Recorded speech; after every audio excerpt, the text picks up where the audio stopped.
Hello friends and welcome back. Today's project is about an electric fence charger detection circuit which was inspired by a very interesting request from one of our readers as follows. Can you make a buzzer to match this fence charger circuit? That is, a buzzer that sounds if the current hits an animal? I am talking about a missing wave circuit. After studying the requirement, I realized that a simple missing wave detector may not be the ideal solution. The reason is that when an animal touches an electric fence, the fence pulses do not disappear. Instead, the peak voltage drops significantly due to the momentary grounding effect caused by the animal body. The circuit presented here detects this voltage reduction and activates a buzzer whenever an animal comes into contact with the fence. As shown on your screens, the circuit consists of four main sections: high voltage sensing network, LM393 comparator stage, IC555 monostable timer, buzzer output stage. The fence wire is connected to a chain of 5 10 mega ohm resistors. The total resistance becomes 50 mega ohm. This extremely high resistance ensures that the detector draws only a negligible current from the fence and therefore does not affect the normal operation of the fence charger. Thus, the fence remains practically unloaded by the detector circuit. The sampled pulse passes through the 4148 diode and charges the 1 microfarad capacitor.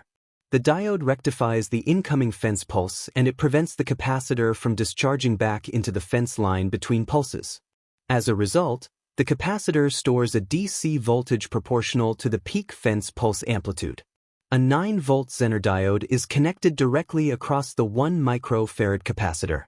This Zener prevents the capacitor voltage from exceeding approximately 9 volts regardless of how high the fence pulse voltage becomes.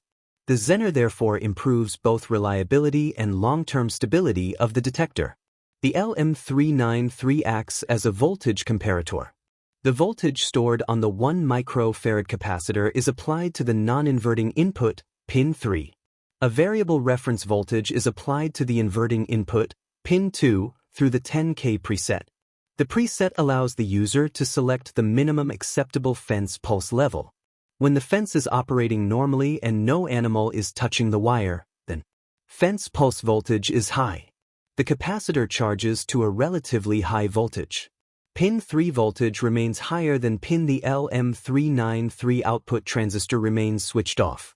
Since the LM393 has an open collector output, the 10K pull-up resistor connected to the output pulls the output line high. Under this condition, the 555 timer remains inactive and the buzzer stays off. When an animal touches the fence, then fence pulse voltage drops. Capacitor charging voltage decreases. Pin 3 voltage falls below the reference voltage at pin 2. The LM393 immediately changes state. Its internal output transistor switches on and pulls the output line to ground.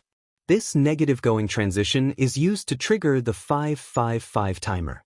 The 555 timer is configured as a monostable circuit. A monostable produces a single output pulse of predetermined duration whenever its trigger input receives a negative pulse. The trigger pulse is supplied by the LM393 output. As soon as the comparator output goes low, pin 2 of the 555 falls below 1/3 of the supply voltage and the timer is activated. The output at pin 3 instantly goes high and energizes the buzzer. The on time of the buzzer is determined by resistor R and capacitor C. For example, R equals 100 k ohm, C equals 47 microfarad, gives output on time as 5.2 seconds. Thus, even though the fence pulse may last only a few milliseconds, the buzzer can remain on for several seconds, making the event clearly audible. Once the timer period expires, the output returns low and the buzzer turns off automatically. Now let's understand how to set up the circuit. After assembling the circuit, connect the sensing input to the fence wire through the 50 meg ohm resistor chain. Power the circuit from a regulated 12-volt supply. Adjust the 10K preset until the circuit remains stable during normal fence operation. Simulate a fence load or actual fence contact condition. Fine-tune the preset until the buzzer activates only when a significant pulse voltage reduction occurs. So friends, that's it. I hope you enjoyed this design and found it useful. If you have any interesting circuit requirements or modifications that you would like to see covered in future videos, feel free to post them in the comments section. Thanks for watching, and see you in the next project.